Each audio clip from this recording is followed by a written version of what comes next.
보세요. 상징. 자, 우리가 상징을 잘 이해를 하려면 기본적으로 자, 비유라고 하는 개념과의 차이점을 좀 인식을 하셔야 됩니다. 자, 우리가 비유법은 이 교재 앞부분에 비유학이라고 하는 단원에서 이제 뭐 직유법, 은유법, 의인법, 화류법 등등 해서 여러 개를 배웠어. 여러 개를 배웠는데, 자, 그때 우리가 배운 개념이 뭐였냐면, 자, 비유법에서는 자, 원관념이라고 하는 개념이 있고, 자, 그리고 보조관념이라고 하는 개념이 있어요. 자, 이게 뭔지 기억나니? 자, 원관념이라고 하는 거는 내가 표현하고자 하는 것. 자, 그리고 그 표현하고자 하는 것을 숨긴 채로 자, 보조관념을 통해 빗대어서 표현하는 거죠. 그래서 기본적으로 비유는 원관념과 보조관념의 유사점을 근거로 나타내는 방식이야.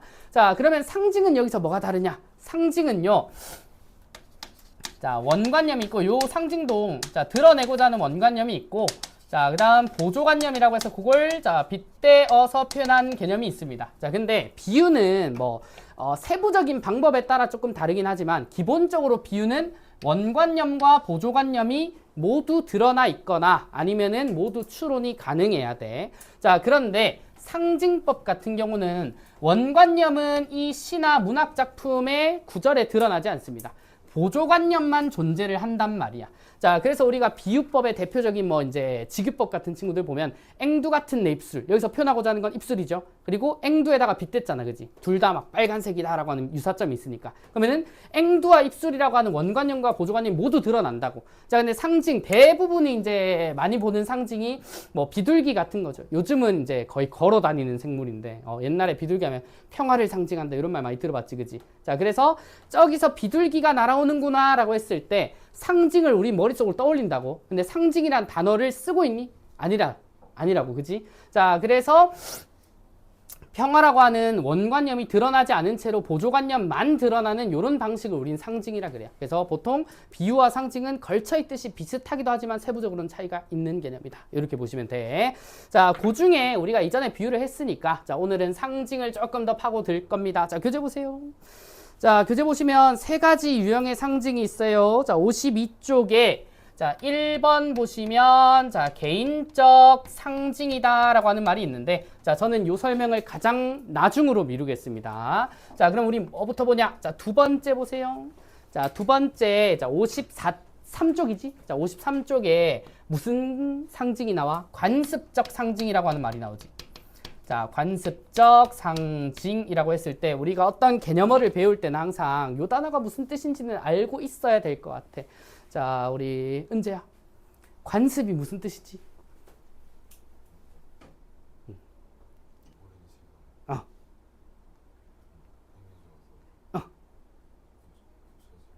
완벽합니다. 자, 이걸 우리는 다른 말로 뭐라고도 해? 문화나 전통이라고 얘기를 할 거야. 그지? 자, 그러면 관습은 다른 말로 무슨 상징이라고도 하냐면 자, 문화적 상징이라고 하는 말을 쓴다고. 자, 아까 은재가 잘 얘기해 줬던 것처럼 옛날부터 써오다가 자, 그 문화 안에서 굳어진 것들, 전통과 문화와 관련된 상징을 우리는 자, 관습적 상징이라 그래.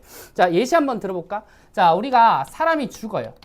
자, 사람이 죽으면 장례식을 치른다, 그지? 장례식을 치르는데 지금의 한국의 장례식을 생각하지 말고 자, 한 100년 전으로 돌아가 보자고. 100년 전으로. 자, 100년 전에 자, 한국과 자, 100년 전 미국이라고 해봅시다. 자, 우리가 사람이 죽으면 장례식을 치르는데 그때 옷을 입는다, 그죠? 옷을. 자, 100년 전 한국에서는 뭘 입어?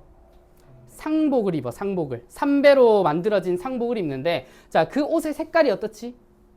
흰색. 맞아? 흰색. 자, 한국에서는 자, 흰색, 백색을 우리는 죽음의 이미지로 생각을 하고 있는 문화가 있기 때문에 자, 한국에서 사람이 죽었을 때 백색 옷을 입으면 아, 이 사람 죽었구나라고 인지를 한다고. 자, 근데 우리 다들 알고 있다시피 미국에서는 어때요?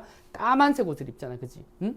자, 그래서 검정색 옷이 자, 또는 검정색이 죽음을 상징하는 말이 된다고.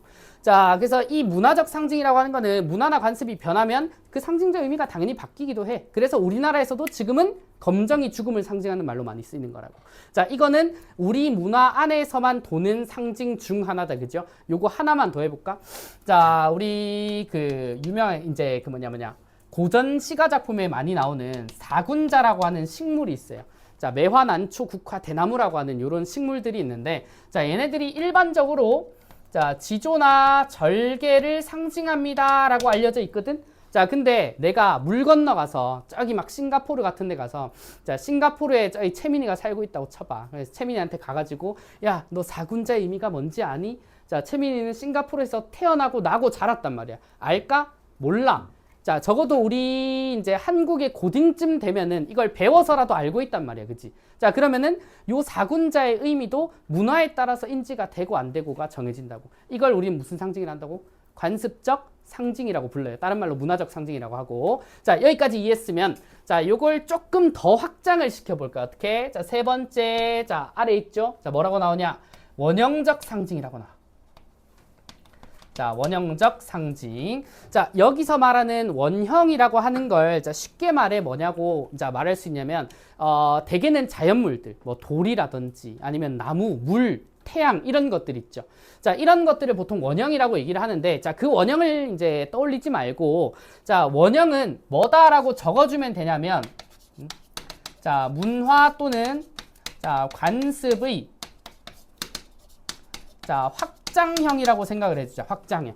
자, 이걸 확장을 해요. 자, 아까 우리 이제 흰옷에서 죽음을 떠올리는 건 우리나라 뿐이고, 자, 흰옷을 입었다고 미국에서 죽음을 떠올리진 않는다 그랬지. 자, 그러면은 이 의미를 확장했다라고 하면 뭐냐? 어느 나라, 어느 시대, 어느 곳을 가도 그 의미로 받아들일 수 있어야 돼. 자, 그래서 대부분 뭐 여러 개 또 예시를 좀 들어보면, 자, 사군자는 아까 요 예시였고요. 자, 원형적 상징의 예시로는 예를 들어 대표적인 게 물 정도 될 겁니다. 물.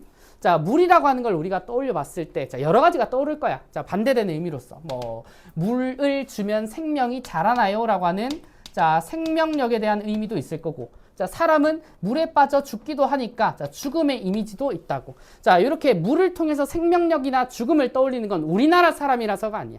자, 미국을 가서도, 다른 나라에 가서도, 우리나라에서도 비슷하고 동일한 의미로 읽혀지는 거야. 왜? 자, 관습 또는 문화적 상징보다 더 오랜 기간 누적되어 온 관습이기 때문에. 자, 그래서 관습보다는 원형이 조금 더 큰 의미다라고 보면 돼. 자, 그래서 보통 요 두 개를 묶어서 배우죠. 묶어서 배우고. 자, 그럼 마지막으로 제가 설명하려고 했던 52쪽으로 다시 가봐. 자, 개인적 상징이래. 자, 뭔 느낌인지 알겠어? 자, 관습은 문화에 따라서, 원형적은 그 어디를 가도. 자, 그러면은 개인적 상징은 이 작품에서만이라는 의미야. 자, 그래서 개인적 상징은 작가, 자, 개인이 자, 창작한 자, 상징적 의미를 개인적 상징이라 그래. 요거는 작품별로 다를 수 있습니다. 자, 그리고 어느 순간 보면 개인적 상징인데 우리가 하도 많이 그렇게 쓰다 보니까 관습적 상징이 되는 것처럼 보이는 친구들도 있어요. 예를 들어 뭐 어둠이나 밤 같은 이제 시어를 일제강점기 작가들은 대부분 뭐 절망적 현실이나 일제강점기로 쓴단 말이야. 자, 근데 이것도 원래 출발은 다 개인적 상징이에요. 아니면은 뭐 하다못해 예를 들어 이제 구름을 보고 우리가 일반적으로 구름은 자유를 떠올리는데 자, 예를 들어 이 시 안에서만큼은 구름을 떠올리는 화자의 생각이 상민이를 떠올리고 있어. 자, 이건 이 시에서만 상민이야. 구름은 이 시에서만 상민이야. 그런 게 보통 개인적 상징이라고 보면 돼. 자, 그렇기 때문에 작가 개인이 창작한 상징이나 어떤 것으로 유형화시킬 수는 없지만 자, 적어도 뭐다? 관습이나 원형적 상징이 포함이 안 되는 친구들이 개인적 상징이다 라고 보시면 돼요. 자, 그러면 개인적 상징은 사실 예시를 보는 게 크게 무의미하고 자, 오른쪽 53쪽에 관습이랑 원형적 상징의 예시를 하나씩 정도만 볼까요? 자, 우리 그 관습적 상징의 나를 한번 볼래요? 자, 시조 작품인데 성산문이라고 하는 사람의 시조래. 자, 한번 읽어보겠습니다. 자, 이 몸이 죽어가서 무엇이 될 거 아니? 내가 죽어서 뭐가 될까? 라고 얘기를 하니까 복례산 제1봉에 여기 네모 낙락장송되어 있어 라고 합니다. 자, 우리 한자 어느 정도는 알아야 돼. 낙락장송이라고 하면 자, 떨어질 듯 길게 뻗어 있는 소나무입니다. 자, 소나무. 자, 이 소나무가 어디에 포함이 돼? 사군자 안에 자, 살짝 걸쳐있는 친구 중에 아니에요. 사실은 사군자 안에는 아닌데 사군자의 매화난초 대나무 이제 국화 이렇게 있을 때 대나무랑 거의 비슷한 의미로 쓰여. 사시사철 푸른색을 띠는 나무. 자, 그래서 이 낙락장송 역시도 뭐다? 지조와 절개라고 하는 의미를 가지는 상징법을 쓰고 있어. 자, 근데 우리나라에서만 이게 이 의미로 쓰인다고. 자, 아니면 적어도 이제 우리 그 동양 문화권이 있죠. 일본, 중국, 그리고 우리나라 요 정도에서만 그 의미로 쓰인단 말이야. 서구권에서는 이런 의미로 쓰지 않으니까 이거는 관습적 상징이다라고 한다고. 자, 그 다음 밑에 원형적 상징 한번 보세요. 자, 여기는 뭐다? 자, 우리 공무도화가 한번 볼까요? 자, 예전 이제 요 문학비책 책에서 한번 배웠었던 소재 중 하나인데, 자, 한번 읽어보겠습니다. 자, 다해 임이여 물을 건너지 마오. 임은 그의 물을 건너시네. 자, 세 번째 물입니다. 자, 물에 휩쓸려 돌아가시니. 자, 물에 내모칩니다. 자, 가시님을 의하였고. 자, 그러니까 이제 이 백수광부의 아내가 백수광부라고 하는 사람이 술병 치고 물가로 막 들어가고 있는데, 자, 그걸 막지 못하고 백수광부가 죽은 상황이거든. 그래서 이제 굉장히 슬퍼하는 노래인데, 자, 물에 휩쓸려 돌아가시니라고 하는 요 부분에 있는 물은 당연히 자, 아까 설명드린 죽음의 이미지를 가진 거지. 맞아? 자, 사람이 물에 빠져 죽는다라고 하는 의미는 어느 나라를 가도 다 있어. 그치? 자, 그렇기 때문에 요거 원형적 상징이다 라고 보는 겁니다. 자, 그러면 상징은 요런 세 가지 종류로 이루어져 있다 정도를 자, 머릿속에 담아주시면 너무 좋을 것 같아요. 자, 그 다음 우리 54쪽으로 가봅니다. 자, 54쪽은 자, 두 번째 소재네, 소재. 자, 이 소재에서 제가 알려드릴 개념은 자, 오늘 자, 요 쪽수에 너무 구애받지 말고요. 자, 객관적 상관물에 대해서 다시 한 번 더 정리를 할 거야. 자, 내신 대비 하다 보면 아니면 우리가 문학 수업 듣다 보면 객관적 상관물이라고 하는 말을 되게 많이 쓰거든. 자, 객관적 상관물. 자, 정의를 한번 적어 봅시다. 자, 안 적혀 있기 때문에 적혀 있어도 또 적어. 자, 이 객관적 상관물이라고 하는 거는 자, 기본적으로 화자의 정서를 드러내는 방법 중에 하나입니다. 자, 우리 기본적으로 시에서 정서를 느낀 사람 다 말하는 사람이 화자죠. 그죠? 자, 화자의 정서를 드러내는데 어떻게? 자, 직접이 아니에요. 자, 간접 제시하는 개념 중에 하나입니다. 자, 다시 정서를 느끼는 사람은 화자. 자, 그 화자의 정서를 직접이 아니라 간접 제시하는 방법 중에 하나인데, 자, 여기서 말하는 상관물이라고 하는 거는 사람이어도 되고 물건이어도 상관없습니다. 자, 어쨌든 어떤 사물을 보고 화자의 정서가 느껴진다면, 자, 그게 객관적 상관물인데, 자, 이 객관적 상관물의 유형이 크게 세 가지로 이제 이렇게 세분화가 된다고. 자, 가장 먼저 첫 번째 개념이, 자, 요 교재를 이제 조금 따라가 볼까요? 자, 1-1이네. 54쪽에 1-1을 보면 화자의 처지나 정서와 대비된다라고 얘기를 하죠. 자, 대비 내지, 자, 대조라고 하는 말을 쓰는데, 자, 요거는 작품 예시를 통해 바로 볼 겁니다. 대표적인 예시가, 자, 요 1-1에 나에 나오는 황조가라고 하는 고대 가요예요. 자, 그러면 황조가의 배경을 조금 설명은 드려야 되죠? 자, 황조가 작가 누구라고 나오니? 유리왕. 자, 고구려 사람입니다. 고구려에 이제 유리왕이라고 하는 왕이 있는데, 자, 이 사람이 이제 왕비가 한 명 있었어. 근데 그 왕비가 일찍 죽었단 말이야. 그러면은 이제 후에 왕비를 또 뽑아야 되죠. 근데 얘가 욕심이 있는지 2명을 뽑았다고. 왕비를 2명을 뽑았는데, 자, 항상 이제 사랑받을 남자가 1명이고 이제 여자가 2명이고 아니면 반대의 상황이면 꼭 사랑 싸움이 일어난다고. 자, 그래서 이제 그 두 왕비가 자, 싸워요. 맨날 싸우고, 이제 이 유리왕이 사냥을 나갔을 때 엄청 크게 싸워서 둘 중에 1명이 집에 돌아간단 말이야. 아, 나 유리왕이랑 못 살겠다 하면서. 근데 유리왕이 돌아오니까 나 분명히 왕비를 2명 뽑았는데 1명밖에 안 남아 있어. 그러면은 잡으려고 하겠죠. 그래서 실제로 그 치라고 하는 왕비 여자를 찾아가서 붙잡아 봤는데 너랑 못 살겠다라고 이별을 최후 통보를 했단 말이야. 그 상황에서 뭘 보냐? 하늘에 날아다니는 황조라는 꾀꼬리를 봐요. 자, 그러고 가사를 봐봐. 헐헐 나는 저 꾀꼬리 암수가 정답게 논이는데 외로울사 이내 몸은 뉘와 함께 돌아갈고. 자, 화자인 유리왕은 지금 외로워요. 그죠? 근데 하늘에 날아다니는 황조는 어때? 암수가 서로 정답게 논인데, 자, 니들도 생각해봐. 어제 남자친구 여자친구랑 헤어졌어. 근데 오늘 사귀기 시작한 애를 보고 나면 어때?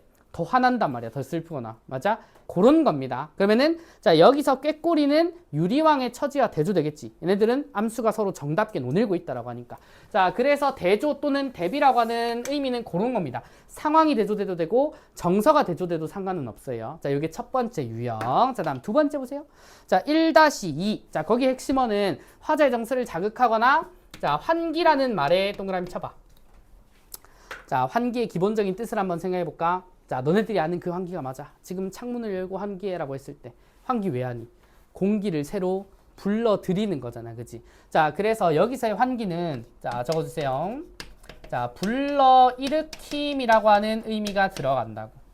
자, 뭘 불러일으키겠냐? 정서를 불러일으켜야지. 그래서 자, 이 대상 자체가 정서를 느끼는 가와는 전혀 상관이 없고요. 이 대상을 보고 있으면 떠오르는 거야. 예를 들어 어제 헤어졌대요. 어제 헤어졌는데 아직 이제 커플링을 안 버렸어. 그러면 커플링을 보고 있으면 상호야 어떤 마음이 들겠니? 그 여자의 생각이 계속 날 거란 말이야, 그지? 근데 커플링이 정서를 지금 느끼고 있니? 어떤 상황에 처해 있거나 아니죠. 이걸 보면 그 생각이 떠오른다고. 이걸 환기한다 그래요. 이걸. 자, 그러면은 환기의 시를 한번 보자고. 자, 여기 보면 김소월의 가는 길이 있습니다. 이게 이번 범서고 2학년 시험 범위 작품이기도 했는데, 자, 저산에도 까마귀, 들에 까마귀, 그리고 앞강물, 뒷강물 할 때 까마귀랑 강물에 한 번씩만 동그라미 쳐볼래? 자, 이게 어떤 상황이냐면, 자, 두 번째 작품인 자, 가는 길. 자, 이 가는 길이 이별하러 가는 길이야. 이제 곧 이별을 해야 되는 상황인 거라고. 자, 그 상황에서 자, 까마귀를 봐요. 까마귀를 보는데 뭐래? 자, 서산에는 해진다고 지적입니다. 우리 남녀는 재밌게 놀다가 밤이 되면 헤어져야 되잖아. 그치? 서산에 해지는 거면 저녁과 밤이 되었다는 걸 알려준다고. 니들이 이제 헤어질 시간이야를 알려주는 소재. 그러면 까마귀를 보고 있으면 아, 해가 지니까 이제 헤어져야겠지? 라는 생각이 든다고. 자, 그럼 두 번째 강물은요? 자, 앞강물, 뒷강물 흐르는 물은 어서 따라오라고 따라가자고. 자, 이 밑줄. 자, 따라와라, 따라가자. 자, 실제로 강물이 이렇게 말은 하진 않지만, 자, 내가 그렇게 느끼는 거지. 강물이 흘러가는 걸 보니까, 아, 나도 그 강물이 흘러가듯, 자, 내 시간도 흘러갈 거고, 시간이 흘러가면 이제 이별의 시간도 오겠지라고 생각을 한다고. 자, 그러면은, 자, 까마귀랑 강물을 보고 있는 화자는 뭘 떠올리겠어? 아, 이제 곧 이별의 시간이 왔구나. 그럼 너무 슬퍼지겠다라고 하는 감정이 환기가 되는 거야. 이게 두 번째 객관적 상관물입니다. 자, 그다음 3번. 자, 이게 딱 문제 내기 좋은 자, 마지막 요소인데, 자, 뒤쪽으로 가세요. 55쪽 가시면, 자, 이 말 많이 쓰죠. 화자의 정서가 이입된 객관적 상관물이다라고 해서 세 번째 요소는 우리가 드디어 자, 감정이입이라고 부르는 친구야. 감정이입. 자, 그럼 감정이입의 기본적인 키워드가 뭐냐면, 아까 우리 이제 객관적 상관물은 자, 대비 내지 대조라고 했고요. 자, 두 번째는 불러일으킨다라고 하는 말이 중요하고, 자, 이 감정이입은 뭐가 이루어져야 되냐면 그 대상물과 화자의 정서가 일치를 이루어야 감정이입이라 그래요. 자, 우리 이제 영화 볼 때 감정이입한다를 떠올려봐. 그 용어랑 사실 똑같은 거야. 자, 정우가 슬픈 영화를 보고 울어. 엉엉 운단 말이야. 왜 울어?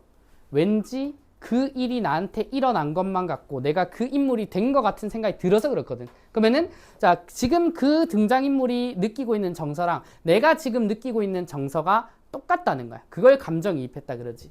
자, 그래서 감정이입은 그 대상물의 정서가 일치되는 걸 찾아야 돼. 자, 그렇기 때문에 자, 요 감정이입에는 자, 적어주세요.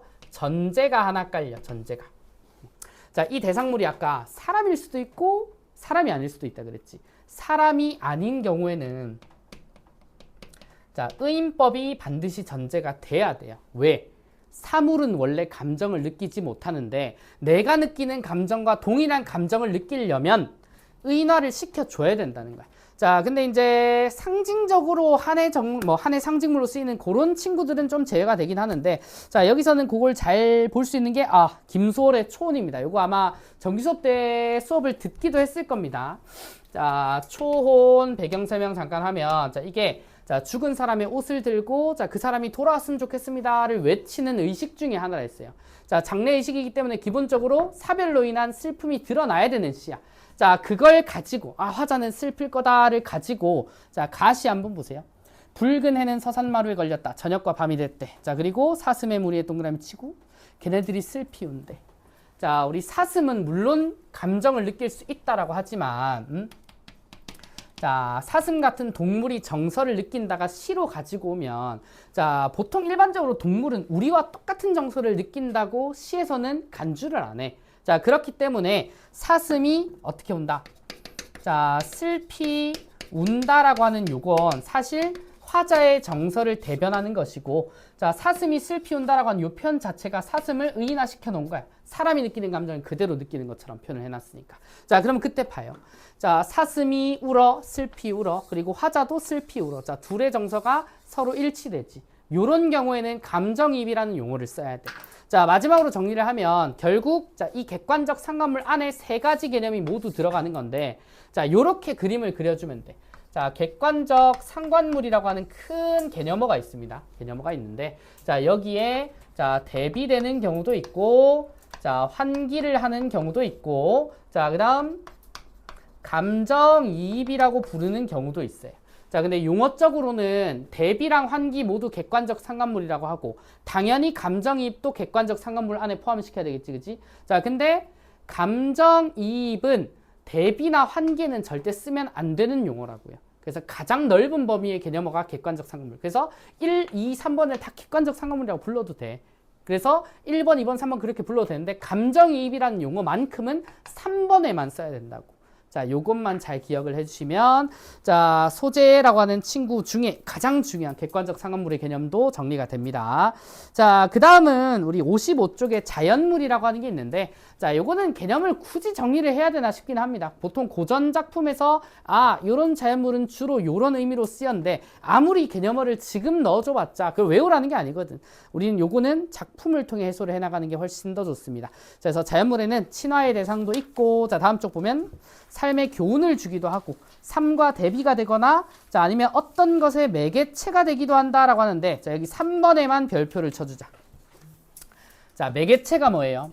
뭔가를 연결해주는 대상이거든. 그지? 자, 매개체는 무언가를 연결해주는데 거기 두 번째 점을 보면 뭐래요? 객관적 상관물 내지 감정이입물도 매개체가 된다라고 하는데 자, 헷갈릴 수 있을 것 같아. 감정이입물이라고 하는 단어는 지워버리세요. 왜냐면